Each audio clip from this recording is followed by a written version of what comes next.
Hello.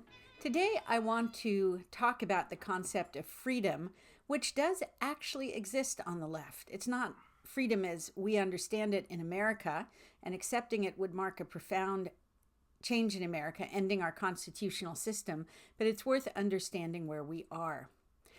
The starting point is how language changes, either organically or through deliberate manipulation. An organic change is the word spinster. It used to mean one who spun, and that was usually a young unmarried woman.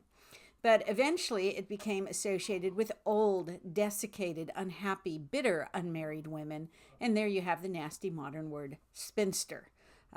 Beldam used to be beautiful woman, then it meant grandmother, then it just meant ugly old lady. So these are organic changes over time. Some words have had change forced upon them. The fascists named themselves after a bundle of wood. They were part of socialism. They believed in some private ownership, some government ownership, everything within the state. They were totalitarian. When they lost World War II, the communists in the West embarked upon a deliberate system of changing the meaning of the word to mean right wing. And in America, because we don't have the same right wing as that in Europe, right wing and left wing are just different forms of totalitarianism. Our Republican Party was more liberty oriented. Our Democrat Party in the old days was a little bit more statist, but they were still revolving around the center. The left made a concerted effort to associate Republicans with fascism, with Hitler, with world domination, with Nazism. It was a deliberate change to the language. We've seen the same thing recently with genocide. Genocide was a concept developed after World War II to try to address the immensity of Hitler's plan to exterminate an entire race of people. And this had never happened before, certainly not in the modern world. But now genocide simply means I hate you, and in a war you killed some of the people I like, therefore you committed genocide. So now suddenly Israel is a Nazi nation because the word genocide has been redefined away from its concept of a deliberate effort to exterminate an entire race of people. Another word that we've seen degraded over time is the word freedom. And there is a very active effort in America to do a Marxist style change of the word's meaning. But in a funny way, the Marxists do have their own understanding of what that word freedom means. First of all, if you're a conservative listening to this video, and I assume you are, you understand freedom to mean freedom from the world's most tyrannical force, which is the government. In a free country, the government cannot control our thoughts, our relationship with God, although it can control some of our behaviors, so no human sacrifice, no polygamy, things like that, but it cannot control our soul, our relationship with God. It cannot steal our property, and it cannot force our labor. Instead, it creates the conditions in which humans thrive, and then it's supposed to step aside. That includes a robust defense, a free market economy, free of fraud, a workable criminal justice system that is even-handed and predictable, etc. That's all encompassed within our constitutional definition of freedom. That is not what Marxist freedom means. And to get to where the Marxists define freedom, you have to start with what Marxism is. And one of the most interesting definitions I've read is in James Lindsay's and Logan Lansing's The Queering of the American Child. Because what they say is that the whole concept of queer, which used to just mean gay, and now it means all sorts of weird sexualities and identities, and being an animal and being a cat in class, is that it is tied fundamentally to a very basic precept of Marxism. And their point is that Marx is a religious cult that is a vehicle towards the realization and apex of that cultism is to switch out the economy. So let me read to you from the book. I've got a couple of passages. I own the book, so I've highlighted them.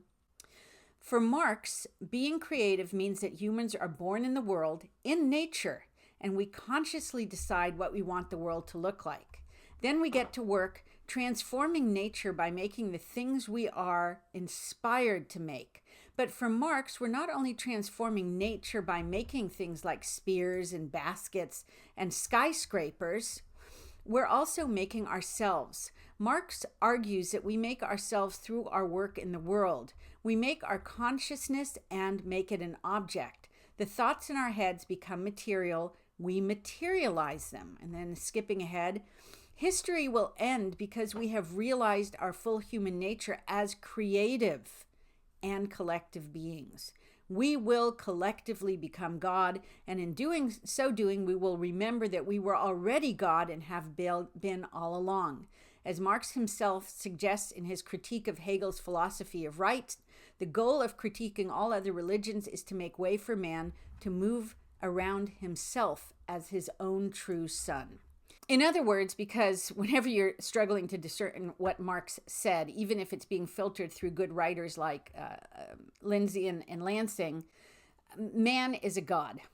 So the only way to achieve our godlike status is to free ourselves from the bonds of labor and to control the means of production through the state. So that is why changing the economy is necessary for man to realize his true godlike status. And to do this, you have to redefine what liberty is. Liberty is no longer freedom from the government. Liberty is freedom from labor. That is what true liberty is. That is the only way we can realize our godlike self. But of course, that doesn't work. Eventually, the government can only seize so many existing goods and wealth.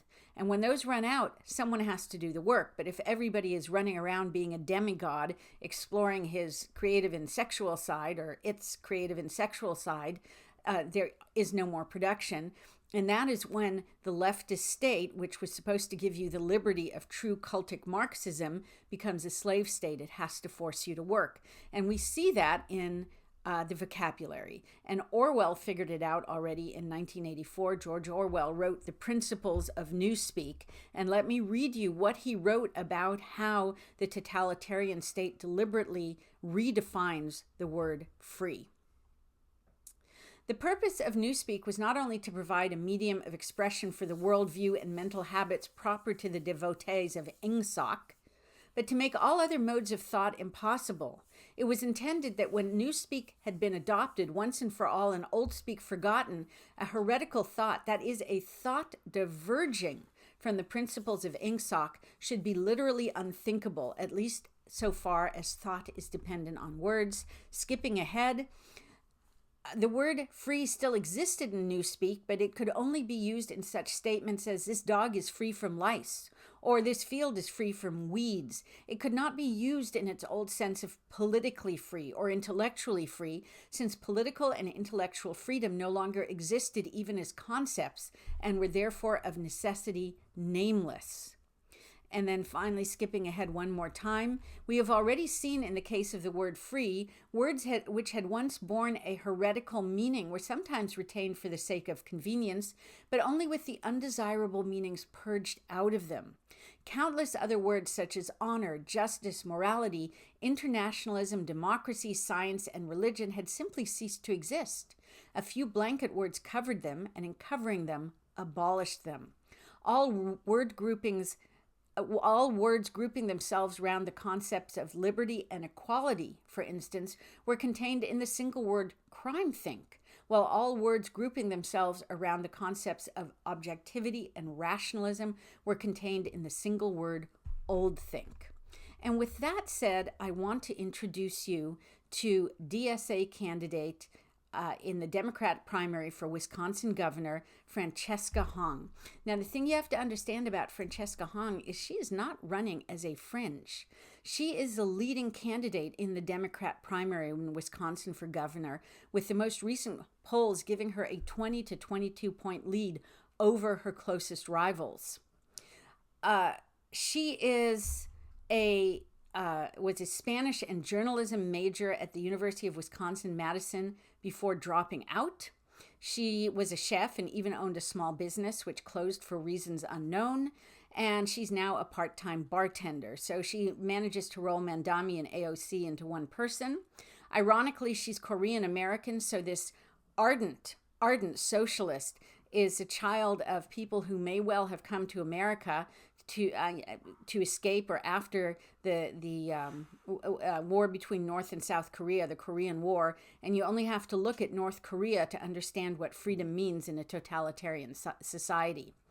But what she says echoes Orwell. So I'm going to play for you the statement that's now on the internet, and then I'll just run over the language that caught my ear and my eye so much. The word socialism has become politicized, and the connection to it is about the people who have harmed others through socialism, as opposed to talking about what it is, which is a government that provides the essential public goods and services to help people, live the lives that they want to live.